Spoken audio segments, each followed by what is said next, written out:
Hey love, welcome back to the channel. I know it's been a while, but we're back and I'm so excited. I've realized I just want to have those chats, and that's what this space is for the babes that want to get into it. And today we're getting into travel. You guys had so many questions and have been having so many questions, and you know, I'm gonna give you the real. Like, we're not talking about just travel, solo travel, black travel, and yes, we're talking about fat travel, because there's so many things that I wish I would have known.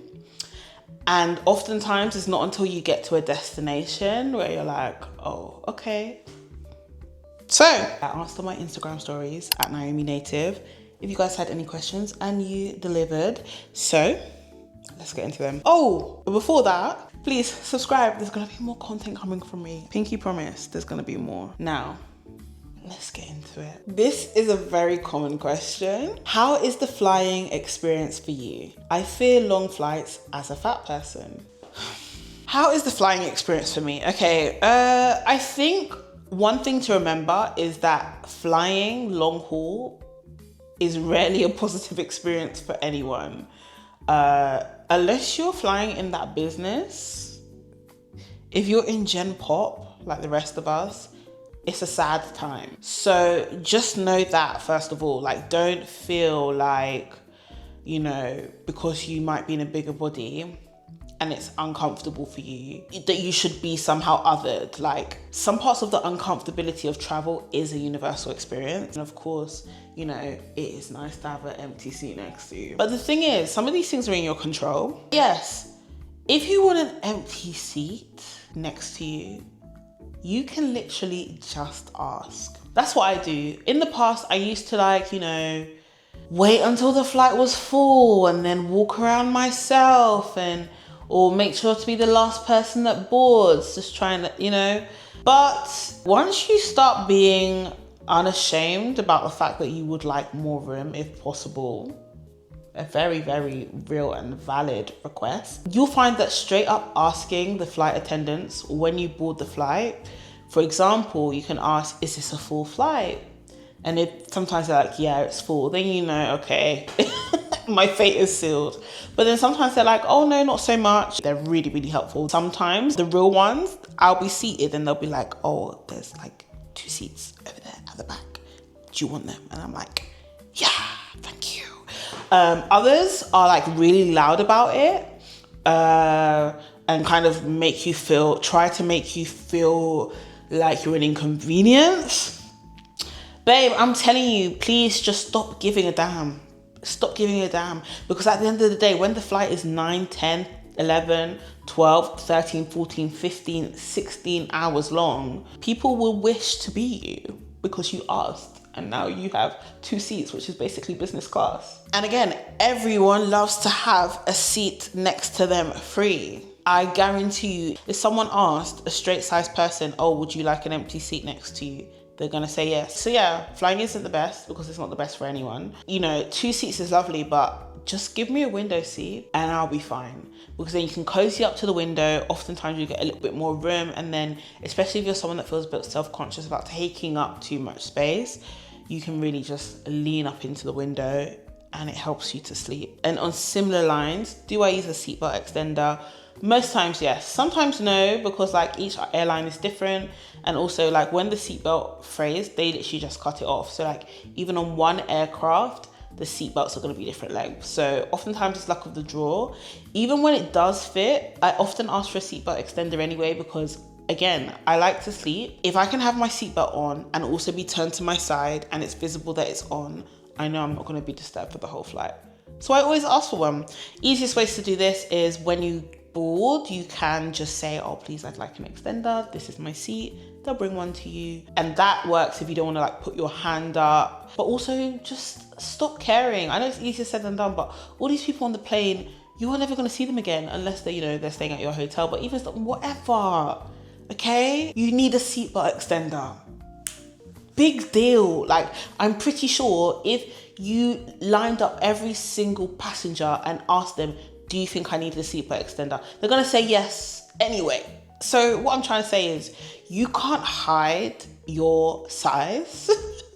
So what are we doing here? And that's literally the logic that I apply to everything. Like, I'm not covering up my arms because, covered or not, you can see the size of my arms. And if I asked you, do you think my arms jiggle or not? You're probably gonna say yes, whether you can see them or not, right? Next question. I got a lot of questions about budgeting because I've been doing quite a bit of like extended travel recently. How do you budget to spend up to 4 weeks abroad? I haven't done more than 10 days. So I think it's important for me to be transparent about how I travel and how I can afford to travel. I think that helps things to seem like more realistic, because I don't think people really talk about, you know, when they just like jet off here and jet off there. Some people don't pay for their flights, you know, they have family members that work in whatever and this, that and the other, or they utilize their credit cards or whatever they say. For me, what has allowed me to travel so extensively this year is the fact that I have reduced my living costs dramatically. Like, I sold my car, which, if you know me, I cannot be without my car. But I realized that that was really tying me down because it was costing me up to £1,000, yes, £1,000 sterling to run, maintain, and use that car. And £1,000 is the cost of rent in a major city anywhere around the world, you know? And so when I started looking at things in that lens, and also coupled with the fact that I live at home, and so therefore, as much as I do pay rent, it's pretty subsidized, I realized that my London lifestyle is what was keeping me in London, you know? It is a trap, London lifestyle. And that's fine if you're happy here and you're living the life that you want, but sometimes it restricts you from doing the things you actually want to do if they're outside of the city, or like buying that dream home or whatever. So yeah, I just reduced all the things that were tying me down. I own a flat, but I rent it out. That was also very intentional. For me right now, the idea of having like a permanent tenancy somewhere or permanent residence just isn't conducive to the way I want to live, which is more freely. Also, a lot of my work is remote. That is like, because being a British content creator, I should be in the UK. And when I'm not in the UK, I definitely notice a drop in terms of sponsorships. But to some degree, I am able to still generate income abroad, you know? So having a way to generate income that is either passive or that is not location dependent is what will allow you to travel for a longer period of time. And if you don't have these things, then the other option is long-term saving. I want to emphasize that picking up and going on a 1 month trip or a 2 month trip or any kind of trip, picking up and going on a trip, that is not normal. Of course, it's aspirational, but the average person needs to plan, needs to save, and needs to budget.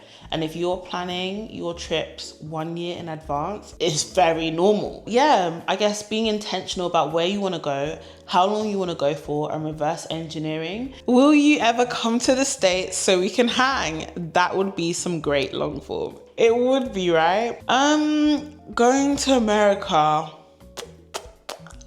I'm gonna be so real. America is pretty much at the bottom of my travel list.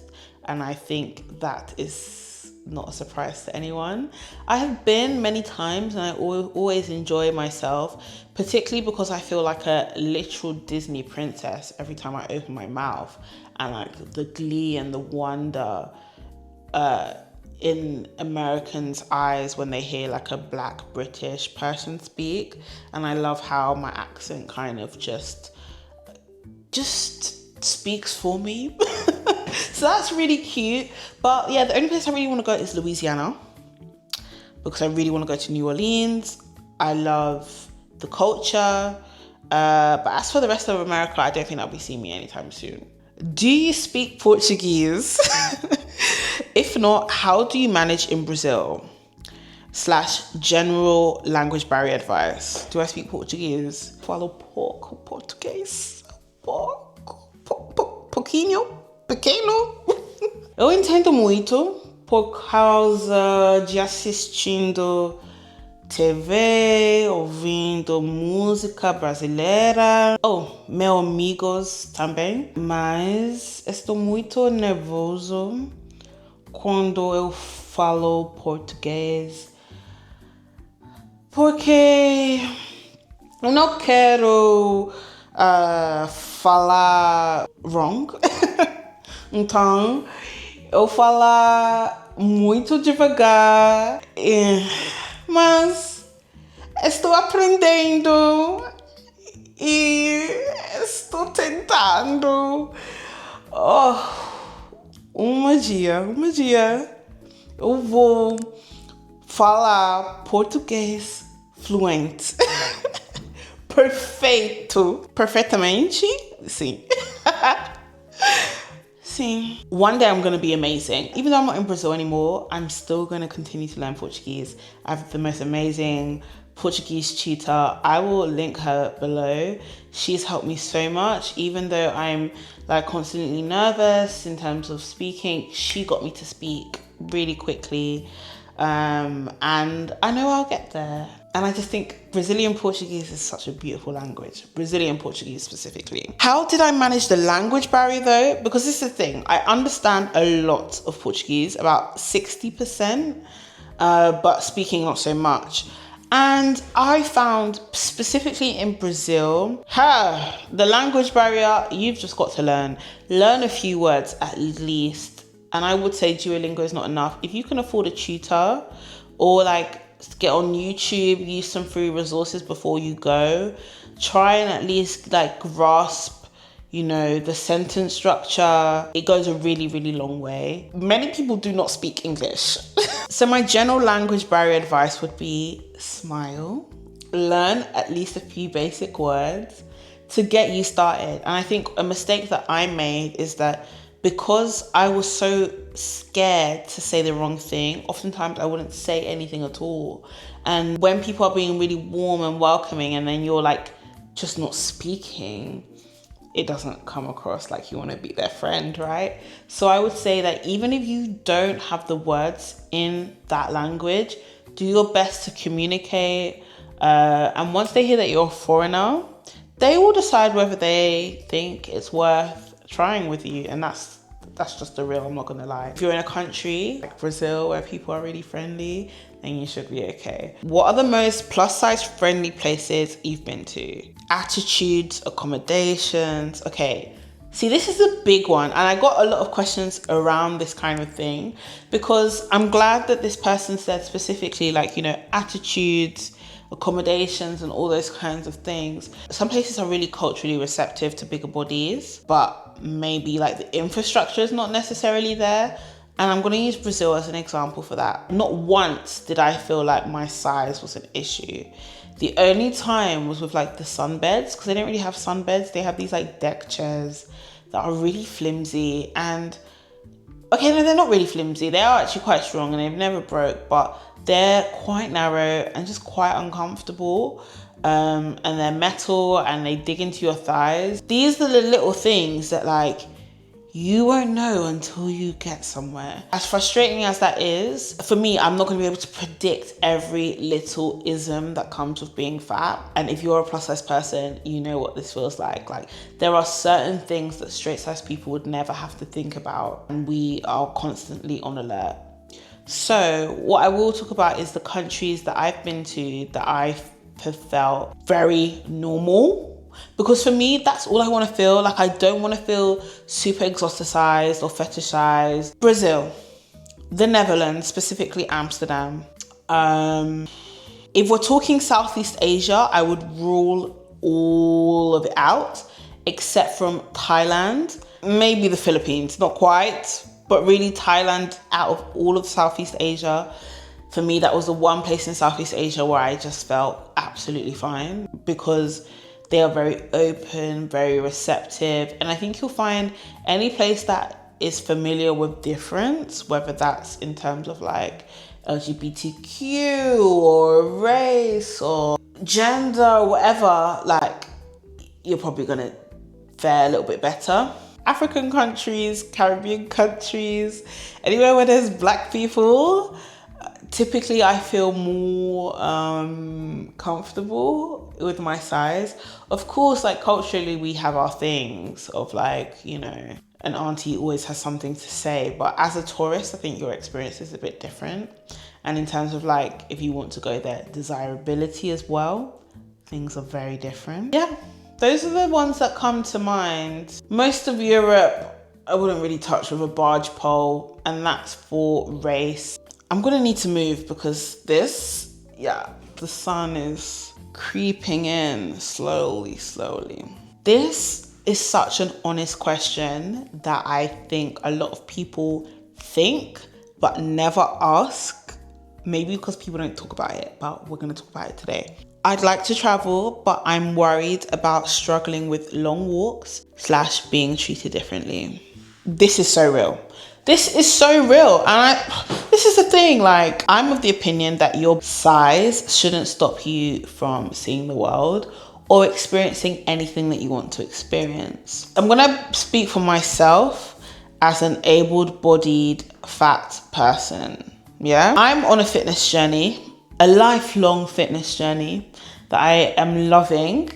And I can be very real and say that I want to go to Lisbon, but that's one that I need to be in the gym training for because I don't want to be huffing and puffing and sweating up those hills just trying to get to the bar. There aren't many other places that I feel like have a landscape like that and is a major city. Do you know what I mean? When you combine those two things, even your average person struggles with the hills and the steps in Lisbon. And so for me, it's not something that would stop me from traveling there. It's just a trip that I would prepare for because I know that I haven't been consistent with my incline walks. Have you? And so I would make sure if I had that kind of trip coming up, I would be on that Stairmaster, you know? But I would say practical things that can help when planning a trip. Know your ability level. Like, there's one thing being worried about how you will fare due to like anxiety. And there's another thing knowing that you have physical limitations. So know what your ability is. And when you have chosen a destination, you need to tailor your research specifically towards that. And again, I'm a fully able-bodied woman. So anything that I feel like I can't do oftentimes is fears. So there's certain things that I've done that I've definitely felt worried about before. For example, going in a hot air balloon or going kayaking or, you know, like getting on these precarious boats and all these things. And oftentimes I feel the fear and do it anyway. Because I am of the belief that, especially if you're doing something that's like organized by something, if it is not safe, it is in their best interests to let you know. Because if anything happens, yes, they have business insurance, let's hope. But ultimately, nobody wants drama, nobody wants problems. So for me, unless told otherwise, I kind of allow that to like placate me, is that the word? And calm me. I'm like, okay, if this was an issue, they would have let me know, you know? And then other things, I just need to be mentally prepared. Is this a place that requires a lot of walking? What is the most common way to get around this city? I like to be prepared so I know what I'm coming into, and then I know to pack accordingly. And for these kind of things, Reddit is your best friend. I feel like Reddit is and was the precursor to TikTok comments. Like the people that are willing to just speak freely about the most random topics, Reddit. That's your best friend. How do you find things to do / events to go? You find such cool spots. Thank you.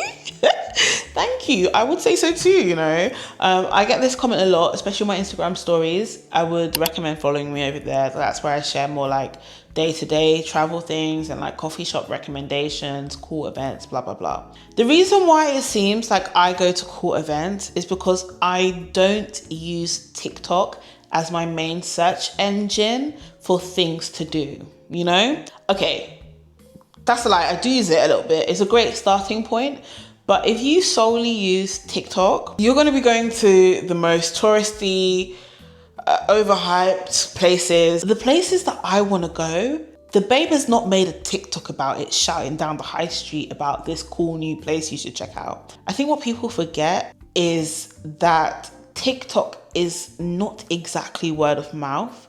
It's word of mouth that has gotten so loud and distorted. You know when you hear a sound in like a horror movie and it starts loud and then it just distorts and becomes something else? That's what I would say TikTok is. I found the most digitally equivalent way of speaking to locals and interacting with locals before you arrive is via Instagram stories. Yeah. The place I want to go to is the DJ's best friend's sister who went out for dinner with their friend, and that friend went to a party the following week. Yes. That's the party I want to go to. You see what I mean?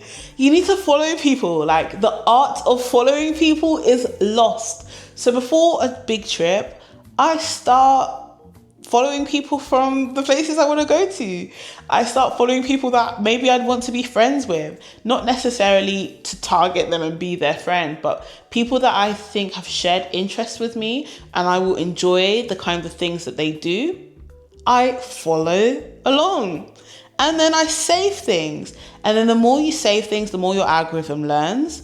And also, the best place to start, it's not about the event, it's about the DJ. Follow that DJ around the city. Yeah, those are the main events you want to go to. If you want to know more like things, click on the DJ stories, not just on a Friday night. See what they're up to, and the people that they hang out with, see where they're going. And another thing is when you follow a page, like look in the recommended for like similar events, similar things. I feel like we need to start teaching the younger generation about old school interneting. This is what it is. Best place to go for your first solo trip. I always say that the best place to go on your first solo trip is somewhere that you have been before. You don't need to reinvent the wheel, especially if you're someone that feels like really anxious about these kinds of things. There's no problem going somewhere that feels familiar to have a new experience. So that's my recommendation. If your question is solo traveler friendly destinations, Southeast Asia, all of Southeast Asia is pretty much solo traveler friendly, but not so much black girl traveler friendly. It's fine, you're safe, you're gonna get tired of having to take pictures with people or having to say no to taking pictures with people. Scandinavia, very safe. This is the thing. It's so hard to answer a place that is solo, female, black, traveler friendly. Because oftentimes the places that are black, traveler friendly and where I feel the most safe, places like West Africa, South America, the Caribbean, and these are places that people will look at you sideways for going on your own. We can unpack that another day. But yeah, you know, the safe places are Scandinavia, Southeast Asia, Europe. Okay. I'm gonna answer one more because my period cramps are killing me. Are there places you felt uncomfortable as a plus size person? I've probably blocked it out because of trauma. You feel me? Sorry, we've been inching round trying to dodge this sun unsuccessfully, but here we are. Yeah, I probably blocked them out, I'm not gonna lie. Yes, I remember having a really bad experience in the Philippines. Not all of the Philippines, but part of the Philippines. Vietnam, I got a lot of stares, a lot of like, not pleasant stares either. Like, it's not stares of wonder, you know. Okay, this is the thing. Southeast Asia, as much as people recommend this as a place for solo travel, I would say as a plus size person, unless you're talking about Thailand, no, not so much. Because they are, by and large, the body type of Southeast Asians is very petite, like in every way. And so you are quite the anomaly. Coupled with the staring culture and the photo taking culture, I wouldn't say it's the place where you would probably feel the most comfortable as a plus size person. Would it stop me from going? No. Are there other places that I would go first? Absolutely. I think this world is so beautiful and there are so many places where you can go where you will be loved and accepted. Latin America, West and South Africa. The reason I didn't include East Africa is because I'd never been. And North Africa is a whole other kettle of fish. I'd scratch that off as a black person, and I'd scratch that off as a solo traveler, and I'd scratch that off as a plus size person. Unless you want to be extremely exoticized and sexualized, then North Africa would actually be your best bet for that. My main takeaway would be, if you're hellbent on going somewhere and you really want to see that place, don't let your size stop you. But if you're someone that is open to a myriad of travel experiences, then I recommend going somewhere where you are loved, appreciated, and celebrated. I think this is the perfect question to end on. Next trip. Wouldn't you love to know? Honestly, I would love to know too. I have nothing booked, so I don't want to necessarily say it out loud because I don't want to jinx it. I really want it to happen. I'm sitting my ass in the UK, unfortunately. I am on Skyscanner literally every other night. But like these summer holiday flight prices are not cute. I'm not paying £300 just to go to Greece. No. So I'm gonna sit my ass down here in the UK. I am also, as I said, continuing to learn Portuguese. So I would love to be able to practice my Portuguese in Portuguese speaking countries. Maybe Brazil, maybe somewhere else. I will say my bucket list is Sao Tome, a Caribbean island, a small one. I'm really not picky. Somewhere in Europe, Lisbon. Oh, Sri Lanka. How could I forget? I really want to go to Sri Lanka so bad. But yes, thanks for getting into it with me. If you have any more questions, I'm more than happy to do a part 2, or I can answer them in the comments. So either way, leave any questions you have in the comments down below. I've really enjoyed chatting with you in this little safe space that we've created.